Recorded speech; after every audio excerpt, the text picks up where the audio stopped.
ಶ್ರೀ ಮೊರಾರ್ಜಿ ದೇಸಾಯಿ ವಸತಿ ಶಾಲೆ ಇಪ್ಪರಗಿ, ತಾಲೂಕು ಜಮಖಂಡಿ, ಜಿಲ್ಲಾ ಬಾಗಲಕೋಟೆ. ಸಂವಿಧಾನ ಶಿಲ್ಪಿ ಭಾರತ ರತ್ನ ಡಾಕ್ಟರ್ ಬಿ.ಆರ್. ಅಂಬೇಡ್ಕರ್ ಅವರಿಗೆ ಪುಷ್ಪಗಳಿಂದ ನಮನ ಸಲ್ಲಿಸೋಣ.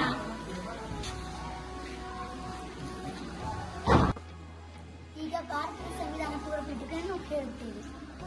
ಭಾರತದ ಜನರಾದ ನಾವು ಭಾರತವನ್ನು ಒಂದು ಸಾರ್ವಭೌಮ ಸಮಾಜವಾದಿ ಸರ್ವಧರ್ಮ ಸಮಭಾವದ ಪ್ರಜಾಸತ್ತಾತ್ಮಕ ರಾಜ್ಯವನ್ನಾಗಿ ರಚಿಸಲು ಮತ್ತು ಅದರ ಸಮಸ್ತ ನಾಗರಿಕರಿಗೆ ಸಾಮಾಜಿಕ, ಆರ್ಥಿಕ ಮತ್ತು ರಾಜಕೀಯ ನ್ಯಾಯ, ವಿಚಾರ, ಅಭಿವ್ಯಕ್ತಿ, ವಿಶ್ವಾಸ, ಧರ್ಮಶ್ರದ್ಧೆ ಮತ್ತು ಉಪಾಸನಾ ಸ್ವಾತಂತ್ರ್ಯ, ಸ್ಥಾನಮಾನ ಹಾಗೂ ಅವಕಾಶ ಸಮಾನತೆ ದೊರೆಯುವಂತೆ ಮಾಡಲು ಮತ್ತು ವ್ಯಕ್ತಿ ಗೌರವವನ್ನು, ರಾಷ್ಟ್ರೀಯ ಏಕತೆಯನ್ನು ಹಾಗೂ ಅಖಂಡತೆಯನ್ನು ಸುನಿಶ್ಚಿತಗೊಳಿಸಿ ಅವರಲ್ಲಿ ಭ್ರಾತೃಭಾವನೆಯನ್ನು ವೃದ್ಧಿಗೊಳಿಸಲು ಶ್ರದ್ಧಾಪೂರ್ವಕ ಸಂಕಲ್ಪ ಮಾಡಿದವರಾಗಿ ನಮ್ಮ ಸಂವಿಧಾನ ಸಭೆಯಲ್ಲಿ 1945 ಇಸವಿ ನವೆಂಬರ್ ತಿಂಗಳ 26ನೇ ತಾರೀಕಾದ ಈ ದಿವಸ ಈ ಮೂಲಕ ಈ ಸಂವಿಧಾನವನ್ನು ಅಂಗೀಕರಿಸಿ ಅಧಿನಿಯಮಿಸಿ ಅರ್ಪಿಸಿಕೊಂಡಿದ್ದೇವೆ.